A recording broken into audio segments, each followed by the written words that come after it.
चलिए बेटा, आज हम केमिकल काइनेटिक्स का लेक्चर नंबर 2 देखने जा रहे हैं। प्रीवियस लेक्चर में हमने टाइप ऑफ रेट देखे थे बेटा। एवरेज रेट क्या होता है, आपका इंस्टेंटेनियस रेट क्या होता है। ठीक है, जब किसी एक इंस्टेंट पर हम रेट को मेजर करते हैं तो वो इंस्टेंटेनियस रेट होती है। जब हम एक लार्ज टाइम इंटरवल के लिए रेट को मेजर करते हैं तो वो क्या होती है, एवरेज रेट होती है। ठीक है, आज हम देखने जा रहे हैं लॉ ऑफ मास एक्शन क्या होता है, रेट लॉ क्या होता है, और लॉ ऑफ मास एक्शन और रेट लॉ में क्या डिफरेंस है। लॉ ऑफ मास एक्शन आप 11th क्लास में पढ़ के आए हैं। ठीक है, इक्विलिब्रियम चैप्टर में आपने लॉ ऑफ मास एक्शन पढ़ा है। क्या होता है law of mass action? Law of mass action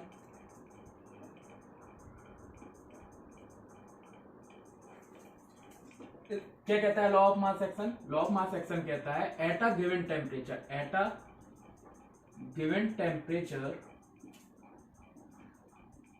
at a given temperature the rate of a reaction, the rate of a reaction is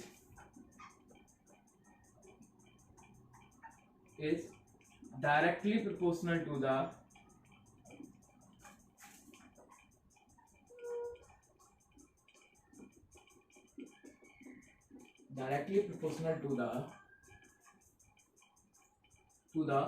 product of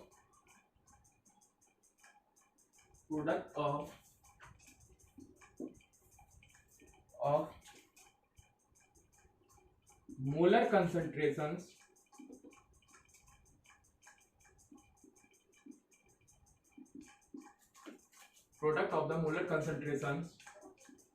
of the reactant and the stoichiometric coefficient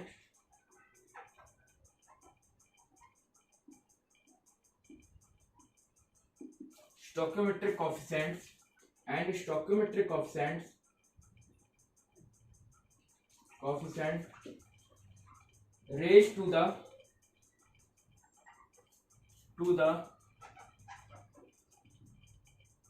power.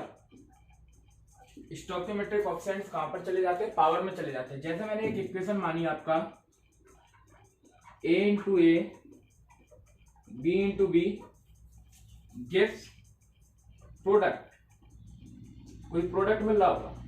अब इस reaction के लिए मुझे law of mass action लिखना है, तो according to the law of mass action at a given temperature जो rate of reaction होती है, रेट ऑफ रिएक्शन वो डायरेक्टली प्रोपोर्शनल होती है molar concentrations of the reactant, molar concentrations of the reactant, molar concentration of reactant A, molar concentration of reactant B, और इनके साथ जो स्टोइकियोमेट्रिक कोएफिशिएंट्स का इनटू होता है वो कहां चले जाते हैं? पावर में चले जाते हैं। वो रेज टू द पावर, मतलब कि ये जो स्टोइकियोमेट्रिक कोएफिशिएंट ए और बी का इनटू है ये कहां पर चले जाएंगे? पावर में चले जाएंगे। अगर मैं डायरेक्टली प्रोपोर्शनल का साइन हटाऊं तो rate is equal to K, A की मोलर कंसंट्रेशन की पावर ए, बी की मोलर कंसंट्रेशन की पावर बी। यहां पर के क्या है? के होता है रेट कांस्टेंट। के क्या होता है? Rate constant.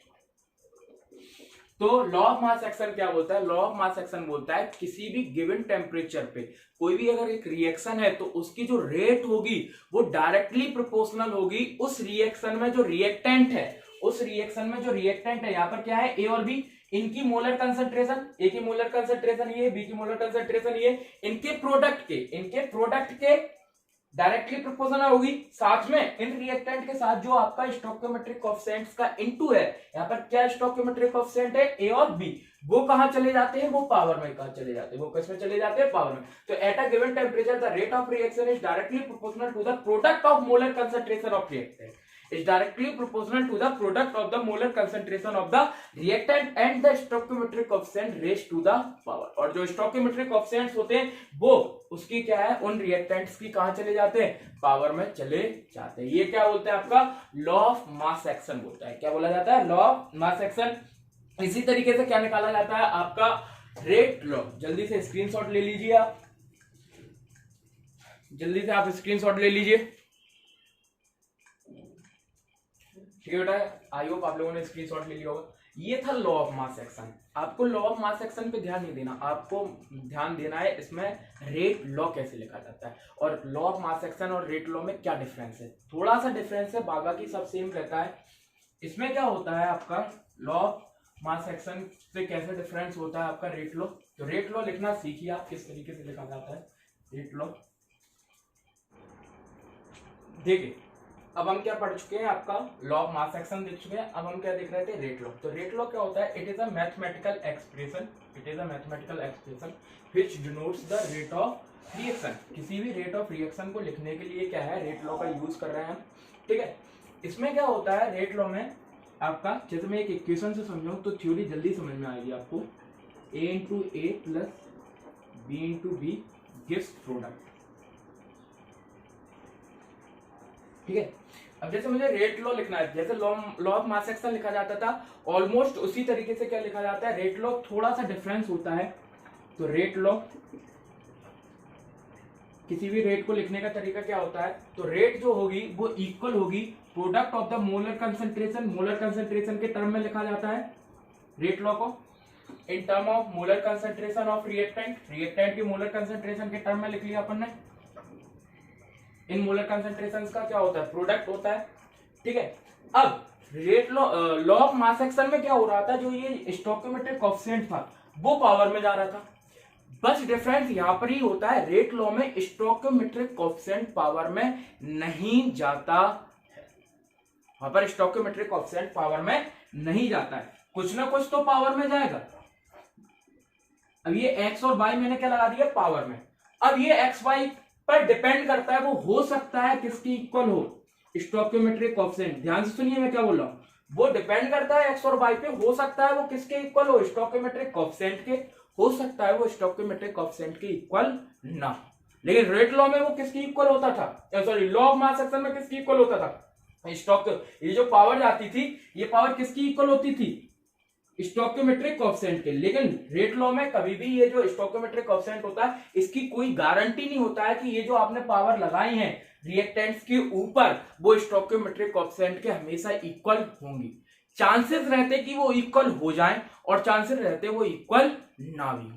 समझ आ रहा है, उसे एक्सपेरिमेंटली निकाला जाता है। वो एक थियोरेटिकल कॉन्सेप्ट नहीं है, बकायदा एक्सपेरिमेंट किया जाता है, तब पता पड़ता है कि इस ए की मोलर कंसंट्रेशन की पावर क्या आई, बी की मोलर कंसंट्रेशन की पावर क्या आई, रेट लॉ में, ठीक है। ध्यान समझ में आ रहा है। जबकि लॉ ऑफ मास एक्शन में डायरेक्टली जो स्टोइकोमेट्रिक कोएफिशिएंट होते थे उन्हें अपन इक्वल ऊपर रख देते थे पावर, मोलर कंसंट्रेशन की पावर। तो रेट लॉ में और लॉ ऑफ मास एक्शन में डिफरेंस बस यही है, यहाँ पर stoichiometric coefficient law of mass action लिखते समय हमेशा पावर में जाएगा, लेकिन रेट लॉ लिखते समय ये कोई गारंटी नहीं है कि ये जो पावर में जा रहा है वो हमेशा स्टोइकोमेट्रिक कोएफिशिएंट की इक्वल हो सकता है कि वो इक्वल हो, ये नहीं बोल रहा हूं कि इक्वल नहीं होगा, हो सकता है वो इक्वल हो।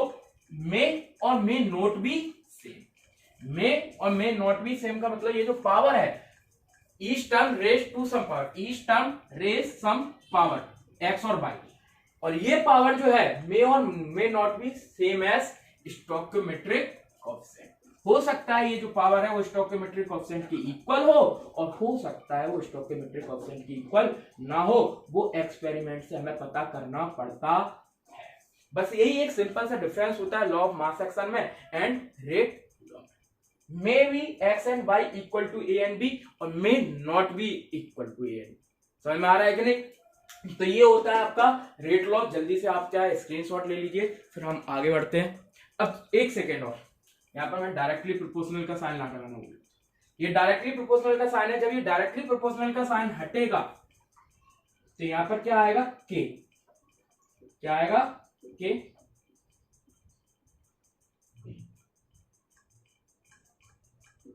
के क्या होता है, रेट कांस्टेंट होता है। Rate constant, velocity constant, speed constant, specific rate constant भी कहा जाता है। इसे स्पेसिफिक रेट कांस्टेंट कहा जाता है, वेलोसिटी कांस्टेंट, क्योंकि रेट वेलोसिटी एक ही होता है। Rate constant, velocity constant and specific rate constant भी कहा जाता है। अब कोई बोले कि डिफाइन कीजिए रेट कांस्टेंट को। रेट कांस्टेंट को आप कैसे डिफाइन कर सकते हो, बस किसी भी लिख देना, if a reaction has a molar concentration unity and the power is 1। ठीक है, एक्स और वाई की वैल्यू क्या है, 1 है, और उनकी मोलर कंसंट्रेशन भी 1 है। तो ये रेट किसकी इक्वल हो जाएगी, रेट कांस्टेंट की इक्वल हो जाएगी, रेट कांस्टेंट की इक्वल हो जाएगी। तो रेट कांस्टेंट की अगर कोई आपसे डेफिनेशन पूछे तो रेट कांस्टेंट क्या होता है, रेट ऑफ द रिएक्शन, किसी भी रिएक्शन की rate which has molar concentrations are unity, which has molar concentrations are unity.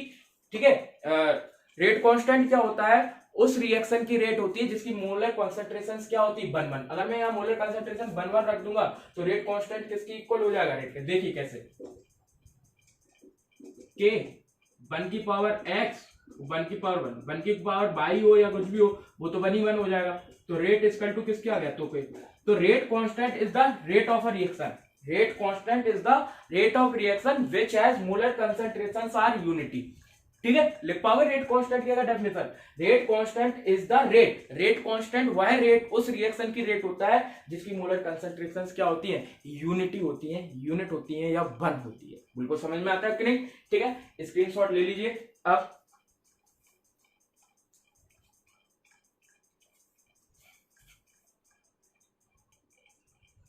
अब देखिए बेटा, हमारा नेक्स्ट टॉपिक है बेटा, हमने रेट लॉ देख लिया, लॉ ऑफ मास एक्शन देख लिया। अब हम देखते हैं ऑर्डर ऑफ अ रिएक्शन, किसी भी रिएक्शन का ऑर्डर कैसे निकाला जाता है। अभी आपने रेट लॉ लिखना सीखा। ठीक है, तो जैसे मान लीजिए क्या होता है, it is the sum of the power of which to which the concentration term are raised in the rate. ये तो डेफिनेशन है, डेफिनेशन से नहीं, आप एग्जांपल से समझो तो आपको आसानी से समझ में आएगा। Let it is a equation, yes. अब इसके लिए क्या लिखना है आपको, रेट लॉ लिखना है। क्या लिखना है आपको, रेट लॉ। तो according to rate law, rate किसकी इक्वल होगी, rate is directly proportional to the product of the molar concentration of reactant, product of the molar concentration of reactants A B C. अब अगर मैं law of mass action लिख रहा होता तो मैं इन स्टोइकोमेट्रिक कोएफिशिएंट्स को कहां डाल देता, पावर में। लेकिन मैं क्या लिख रहा हूं, रेट लॉ। तो यहां पर रेट लॉ में पावर में स्टोइकोमेट्रिक कोएफिशिएंट तो नहीं जाता है, दूसरी चीज आती है पावर में। तो मान लीजिए आपने पावर में ले लिया पी क्यू आर। अब ये हो सकता है, कि पी इक्वल हो जाए ए के, हो सकता है, ऐसा भी हो सकता है नहीं भी हो। क्यू किसकी इक्वल हो जाए, बी के, और आर किसकी इक्वल हो जाए, सी के। मे और मे नॉट, ऐसा भी हो सकता है। समझ में आ रहा है कि नहीं, इतना समझ में आ रहा है। ठीक है, तो ये लिख लिया मैंने, क्या है, रेट लो। मैं के हटा दूं, डायरेक्टली प्रोपोर्शनल साइन हटाता हूं तो एक कांस्टेंट आता है।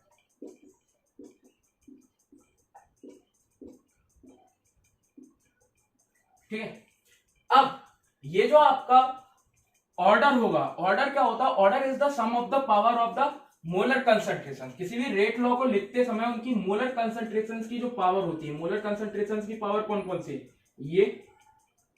ये और ये। किसी भी रेट लॉ को लिखते समय उनकी मोलर कंसंट्रेशन की जो पावर होती है उनका सम ही क्या होता है, ऑर्डर होता है। इस ऑर्डर को एन से डिनोट करते हैं, ऑर्डर एन से डिनोट किया। वो क्या होता है, किसी भी रेट लॉ को लिखते समय उनकी मोलर कंसंट्रेशन की जो पावर होती है पी क्यू आर, उनका सम ही क्या कहलाता है, ऑर्डर कहलाता है। देखो डेफिनेशन यही लिखा है, the sum of the power to which the concentration term are raised. किसी भी कंसंट्रेशन टर्म को लिखते समय जो पावर होती है, जब पावर में जाती है, ठीक है, लॉ इक्वेशन में जब रेट लॉ को क्या अपन लिखते हैं, उस समय रेट लॉ को लिखते समय उनकी कंसंट्रेशन में जो पावर जाती है उस पावर का क्या होता है, सम होता है। उस पावर का क्या होता है, सम होता है। उसे क्या कहा जाता है, ऑर्डर ऑफ रिएक्शन कहा जाता है। क्या कहा जाता है, ऑर्डर ऑफ रिएक्शन। अगर उनका सम 1 निकलता है तो वो फर्स्ट ऑर्डर रिएक्शन होती है। अगर उन पावर का सम 1 निकलता है तो फर्स्ट ऑर्डर रिएक्शन होती है। अगर n बराबर 2 निकलता है तो सेकेंड ऑर्डर रिएक्शन होती है,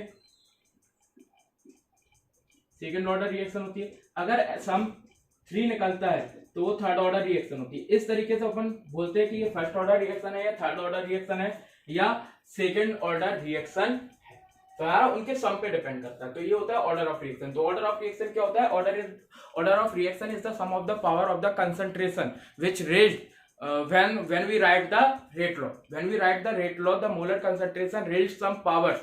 The sum of those powers are called rate of the reaction. जब हम रेट लॉ को लिखते हैं तो जो कंसंट्रेशन मोलर कंसंट्रेशन होती है रिएक्टेंट की, उनमें क्या आता है? कुछ पावर्स आती है। उनमें क्या आता है? कुछ पावर आती है। उन पावर्स का समी क्या कहलाता है? उन पावर का समी क्या कहलाता है? ऑर्डर कहलाता है। तो the sum of the power which to which the concentration term are raised, जो कंसंट्रेशन टर्म पे आई है in the rate law. Rate law को लिखते समय कंसंट्रेशन टर्म पे जो पावर आती है उनका सम क्या कहलाता है? ऑर्डर ऑफ रिएक्शन कहलाता है। दूसरी चीज होती है बेटा मॉलिक्यूलरिटी। क्या होती है?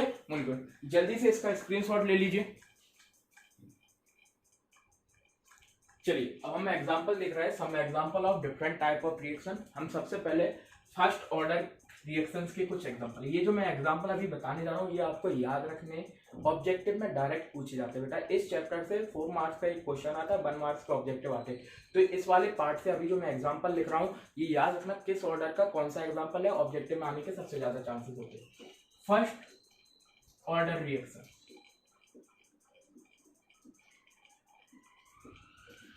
फर्स्ट ऑर्डर रिएक्शन के एग्जांपल। फर्स्ट ऑर्डर रिएक्शन का एग्जांपल है पहले ही डीकंपोजिशन ऑफ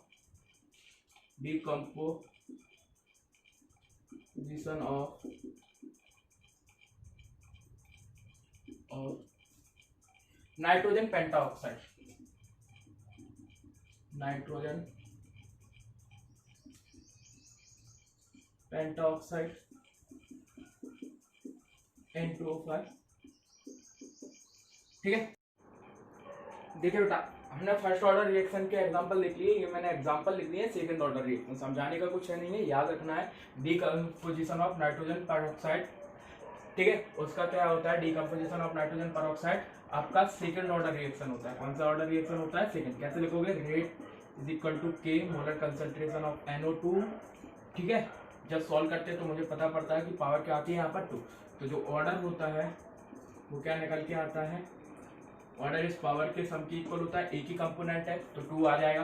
ठीक है, यहाँ पर reaction between H2 and I2 ये भी क्या होता है? आपका सेकंड ऑर्डर रिएक्शन होता है। ये भी कौन सा होता है? Second order reaction. इसी तरीके से रिएक्शन बिटवीन NO और O3 ओजोन के बीच में जो रिएक्शन होती है वो भी क्या होता है? आपका सेकंड ऑर्डर रिएक्शन होती है। क्या होता है? Second order. जल्दी से आप स्क्रीनशॉट ले लीजिए इनका, सेकंड ऑर्डर रिएक्शंस का। याद रखना आपको कौन सी सेकंड ऑर्डर रिएक्शंस है। अब हम पढ़ने जा रहे हैं थर्ड ऑर्डर रिएक्शंस के एग्जांपल। किसके एग्जांपल देखने जा रहे हैं?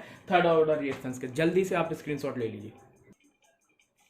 चलिए हम थर्ड ऑर्डर रिएक्शंस के एग्जांपल देख रहे हैं। Reaction between nitric oxide and oxygen. जब भी आप नाइट्रिक ऑक्साइड और ऑक्सीजन के बीच में रिएक्शन करवाते हो, NO और ऑक्सीजन के बीच में, O2 के बीच में रिएक्शन करवाते हो तो वो थर्ड ऑर्डर रिएक्शन निकल के आती है। वो कौन सी निकल के आती है?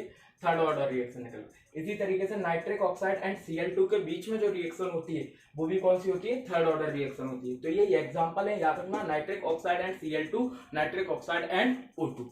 ठीक है, जल्दी से आप नोट कर लीजिए, स्क्रीनशॉट ले लीजिए। अब इसके बाद मैं लिख रहा हूं आपका fractional order. Fractional order reactions क्या होती है? फ्रैक्शनल ऑर्डर रिएक्शन वे होती है जिनका ऑर्डर क्या आता है? 5/2, 3/2, 1.5, 2.5 पॉइंट में आता है। किस में आता है? ऑर्डर पॉइंट में आता है। फ्रैक्शनल ऑर्डर रिएक्शन कहलाती है। जीरो ऑर्डर रिएक्शन भी होती है जिनका ऑर्डर कितना आता है? 0 आता है। जीरो ऑर्डर रिएक्शन होती है। ठीक है, आपका ध्यान से समझिए आप। फ्रैक्शनल ऑर्डर रिएक्शन वे रिएक्शंस होती है जिनका ऑर्डर 5/2, 3/2 निकल के आता है, या 2.5 निकल के आता है, 1.5 निकल के आता है।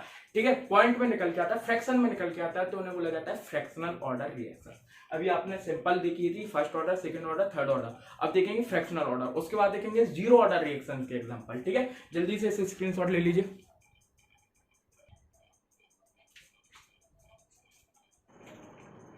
फ्रैक्शनल ऑर्डर रिएक्शंस हम देख रहे थे। Decomposition of acetaldehyde. Decomposition of acetaldehyde का फॉर्मूला क्या होता है? CH3CHO।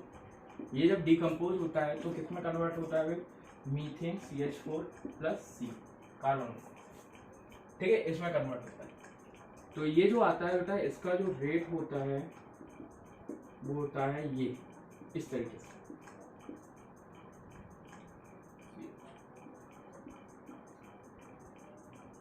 इसका ऑर्डर बेटा 3/2 आता है। क्या आता है इसका ऑर्डर?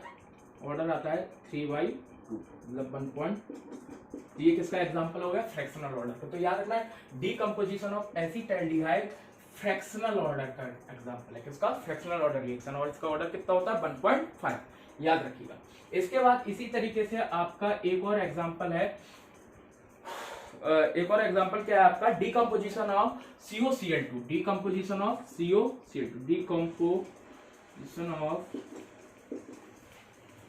COCl2। तो COCl2 का डीकंपोजिशन CO प्लस Cl2 में कन्वर्ट होगा। डीकंपोजिशन ऑफ COCl2 भी किसका एग्जांपल है आपका? Fractional order. किसका एग्जांपल है? फ्रैक्शनल ऑर्डर रिएक्शन का। किसका एग्जांपल है? फ्रैक्शनल ऑर्डर रिएक्शन का एग्जांपल है, जल्दी से नोट कर लीजिए। इसके बाद reaction between hydrogen and bromine, reaction between hydrogen and bromine, ये भी किसका एग्जांपल होता है? आपका फ्रैक्शनल ऑर्डर रिएक्शन का एग्जांपल होता है। जल्दी से इसे नोट कर लीजिए आप।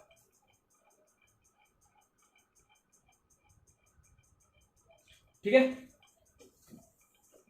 एक और एग्जांपल लिख लें हम। Reaction between hydrogen and bromine H2Br2 के बीच में reaction H2 plus Br2 gives 2HBr। ये जो एग्जांपल होता है ये भी किसका एग्जांपल होता है? रेट लो कैसे लिखोगे? Rate is equal to K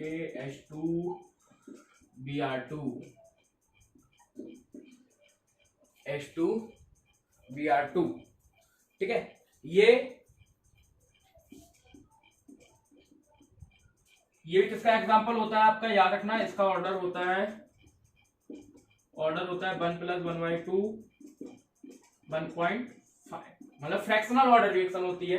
कौन सी ऑर्डर रिएक्शन होती है? ये भी फ्रैक्शनल ऑर्डर रिएक्शन। तो ये आप याद रख लीजिए, जल्दी से लिख लीजिए, स्क्रीनशॉट ले लीजिए फ्रैक्शनल ऑर्डर रिएक्शंस के एग्जांपल। अब हम देखने जा रहे हैं जीरो ऑर्डर रिएक्शंस के एग्जांपल। अब जीरो ऑर्डर रिएक्शन देखने जा रहे हैं। देखो जीरो ऑर्डर रिएक्शन कभी कभार एग्जांपल क्वेश्चन ही पूछ लीजिए, डिफाइन कीजिए जीरो ऑर्डर रिएक्शन क्या होती है। तो मैं डेफिनेशन लिख देता हूं। Zero order reaction are those reaction, zero order reactions are those reactions in which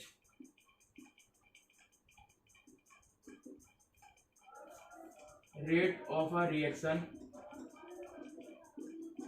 is independent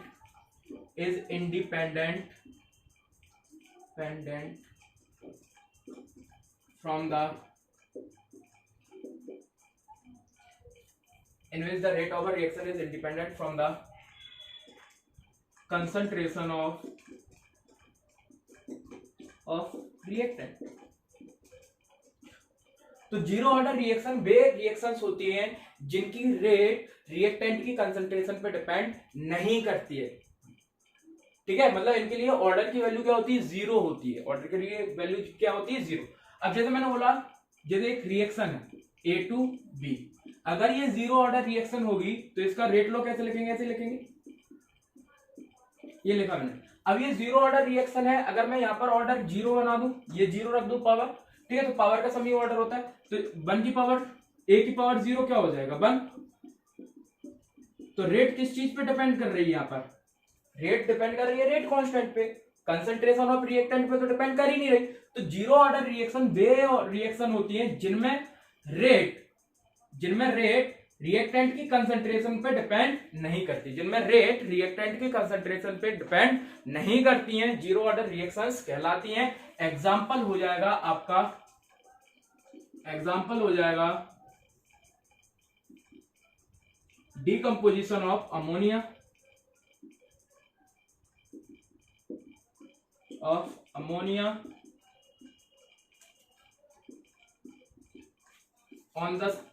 on the metal surface, gold platinum वगैरह की सरफेस पे जब अमोनिया का डीकंपोजिशन होता है, हैबर मेथड सरफेस। ठीक है, तो किसका एग्जांपल होता है? जीरो ऑर्डर रिएक्शन का। ठीक है, दूसरा thermal decomposition of HI, thermal decomposition of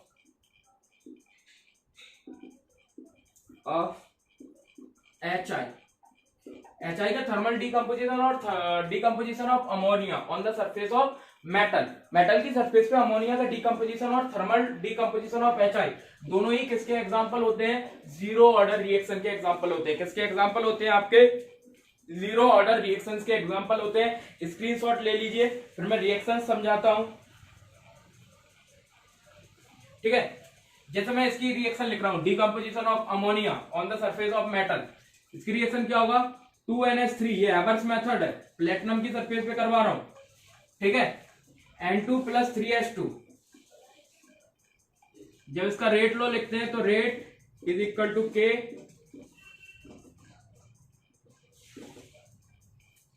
ठीक है।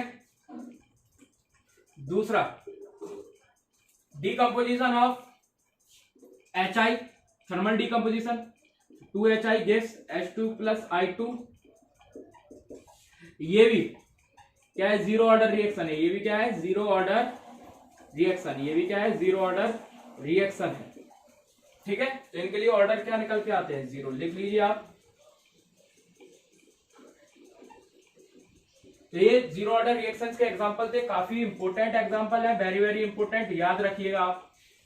अब हमारा टॉपिक है आपका molecularity of a reaction. Molecularity of a reaction, इसे आप नोट कर लीजिए जल्दी से।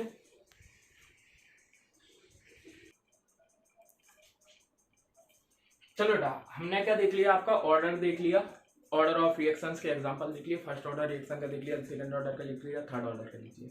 एक चीज और याद रखना बेटा, बहुत सी फोटोकेमिकल रिएक्शंस जो होती हैं वो भी जीरो ऑर्डर रिएक्शंस का एग्जांपल होती है। वो भी किसका एग्जांपल होता है? जीरो ऑर्डर रिएक्शंस का एग्जांपल होती है।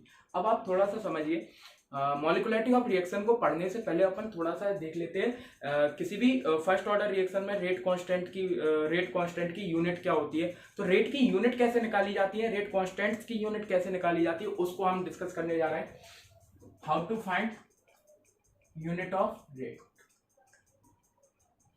ये एग्जाम अच्छा है पार्ट, यहाँ से आपसे क्वेश्चंस पूछे जाते हैं, ऑब्जेक्टिव भी पूछे जाते हैं और आपसे न्यूमेरिकली भी बन सकते हैं। यूनिट ऑफ रेट, पहले तो आप समझिए रेट क्या होती है। रेट होती है कंसंट्रेशन, चेंज इन कंसंट्रेशन को मैं कंसंट्रेशन लिख रहा हूं ना, change in concentration divided by time. चलो चेंज बना दे रहा हूं, ठीक है, चेंज इन कंसंट्रेशन। अब कंसंट्रेशन क्या होती है? कंसंट्रेशन क्या है? मोल पर लीटर में लेते हैं।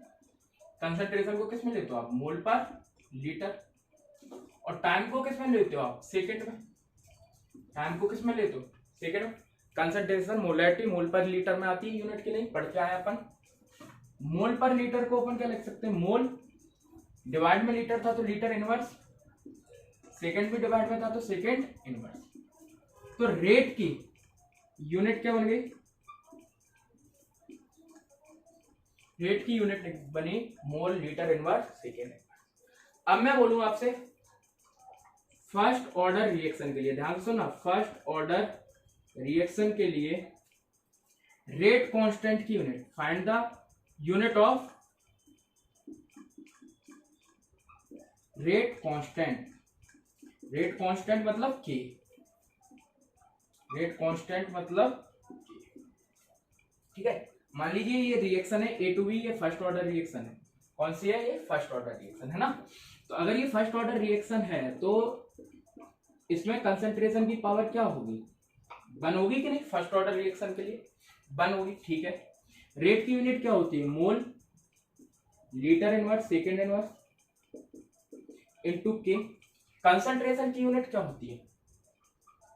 मोल पर लीटर। कंसंट्रेशन की यूनिट क्या होती है? मोल पर लीटर। मोल पर लीटर को मैं लिख सकता हूं मोल लीटर इनवर्स, बिल्कुल लिख सकते हैं मोल लीटर इनवर्स। मोल से मोल कैंसिल, लीटर से लीटर कैंसिल। तो फर्स्ट ऑर्डर रिएक्शन के लिए के की यूनिट क्या आई? Second inverse. ध्यान से समझिए आप, रेट की यूनिट देखिए। अब हमें क्या है? पर्टिकुलर देखना है फर्स्ट ऑर्डर रिएक्शन के लिए रेट कांस्टेंट की यूनिट। आपसे डायरेक्ट पूछी जाएगी तो फर्स्ट ऑर्डर रिएक्शन मान लीजिए ए टू बी, ये फर्स्ट ऑर्डर रिएक्शन। अगर ये फर्स्ट ऑर्डर रिएक्शन है तो रेट इज टू के इंटू ए की कंसंट्रेशन की पावर 1 होगा, क्योंकि ये पावर ही ऑर्डर को बताता है और ऑर्डर क्या है फर्स्ट, तो मतलब पावर क्या होगी 1। अब मैंने रखा रेट की unit mole litre inverse second inverse के, ए की कंसंट्रेशन मोल लीटर इनवर्स, लीटर से लीटर कटा, मोल से मोल कटा, तो के किसकी इक्वल आ गया सेकंड। तो फर्स्ट ऑर्डर रिएक्शन के लिए के मतलब रेट कांस्टेंट की यूनिट क्या होगी सेकंड इनवर्स, क्या होगी सेकंड। जल्दी से स्क्रीनशॉट लीजिए। अब याद रखना कुछ चीजें, क्या याद रखना है, रेट की अगर आपको first order second order third order के लिए रेट कांस्टेंट की यूनिट निकालनी है तो आपको दो चीजें याद रखना है, रेट की क्या यूनिट होती है, कंसंट्रेशन की यूनिट क्या होती है। Second order reaction, second order reaction के लिए रेट कांस्टेंट की unit, find the unit of rate constant for second order reaction. क्या निकाल रहा हूं मैं, सेकंड ऑर्डर रिएक्शन के लिए रेट कांस्टेंट की यूनिट निकाल रहा हूं, रेट कांस्टेंट की यूनिट निकाल रहा हूं, कांस्टेंट यूनिट, ठीक है। तो मान लीजिए एक रिएक्शन है ए टू बी, वही same rate is equal to K, A की कंसंट्रेशन, अगर सेकंड ऑर्डर रिएक्शन है तो कंसंट्रेशन की पावर क्या होगी 2, क्योंकि ये पावर ही ऑर्डर को बताता है। अब हम देख क्या है, रेट की यूनिट क्या है मोल लीटर इनवर्स सेकंड इनवर्स, बोलो है कि नहीं।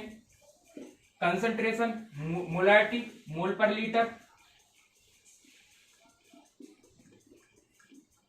का whole square, mole litre inverse second inverse के होल स्क्वायर क्या होगा, मोल स्क्वायर लीटर स्क्वायर। अच्छा लीटर स्क्वायर में इसे ऐसा भी लिख सकता हूं, आपको पता है नीचे का ऊपर जाता है तो पावर नेगेटिव हो जाती है, बिल्कुल लिख सकता हूं कि नहीं, लिख सकता हूं। मुझे के की यूनिट निकालनी है तो के के लिए क्या होगा मोल litre inverse second inverse divided by mole square litre की पावर -2, समझिए, ठीक है। अब अगर ये ऊपर जाएगा तो यहां पावर माइनस की, ये प्लस है तो ऊपर जाके माइनस में हो जाएगा पावर, और ये माइनस है तो प्लस, सिंपल सा मैथ।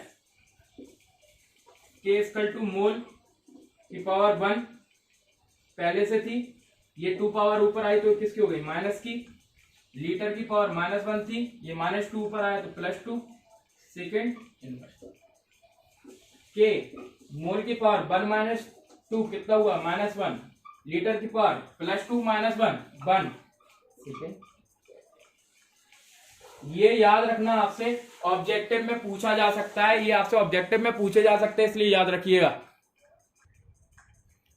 क्या ऑब्जेक्टिव में कैसे आ सकता है, ऑब्जेक्टिव आएगा what is the unit of rate constant for second order reaction. तो आपको सिर्फ इतना लिखना है, आपको सिर्फ कितना लिखना है।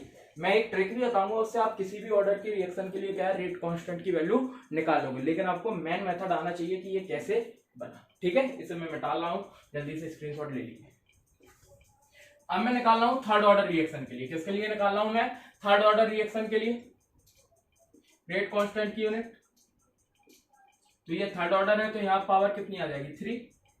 रेट की यूनिट क्या होती है मोल लीटर इनवर्स सेकेंड इनवर्स होती है कि नहीं, ये रख लो। रेट की यूनिट क्या होती है के इंटू, बहुत जरूरी पड़ेगा, कांस्टेंट कंसंट्रेशन मोल लीटर इनवर्स की होल पावर 3 डिवाइड, मोल पर लीटर होता है, मैंने ऊपर ले लिया डायरेक्ट, मोल लीटर इनवर्स सेकेंड इनवर्स के मोल क्यूब लीटर की पावर -3, ये अपॉन में जाएगा, मोल litre inverse second inverse divided by mole cube litre की पावर -3 इक्वल टू के। ये ऊपर गया मोल की पावर 1 - 3, ये ऊपर गया लीटर की power -1 + 3 second inverse is equal to K. Mole 1 - 3 -2 litre हुआ -1 + 3 2 सेकेंड इनवर्स, ये किसकी वैल्यू आ गई की। ठीक है, लिख लीजिए आप जल्दी से।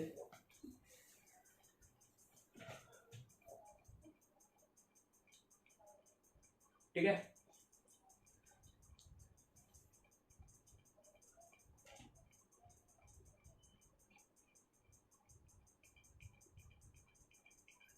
अब जीरो ऑर्डर रिएक्शन के लिए बोले तो जीरो ऑर्डर रिएक्शन के लिए कैसे निकालोगे, ये आपने लिख लिया होगा।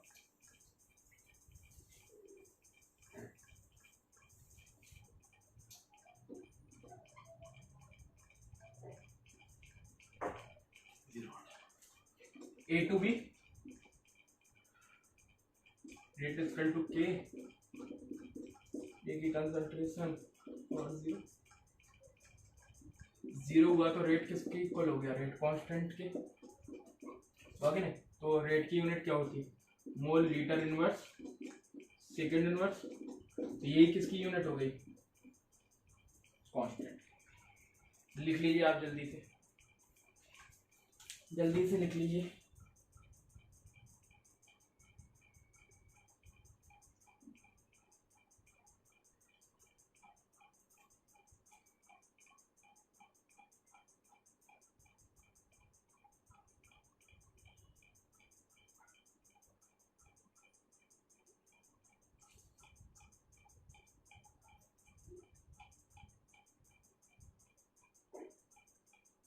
अब किसी भी nth ऑर्डर की रिएक्शन के लिए अगर आपको रेट कांस्टेंट की यूनिट निकालना है तो उसकी ट्रिक क्या होती है, ट्रिक फॉर nth ऑर्डर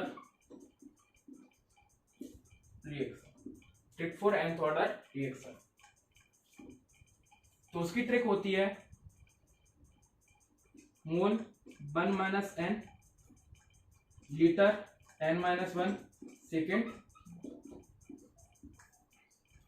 ये होती है ट्रिक। इस ट्रिक में n की वैल्यू आप पुट कीजिए, आपको आंसर निकल आएगा। ठीक है, n बराबर 1 रख के देखिए आप,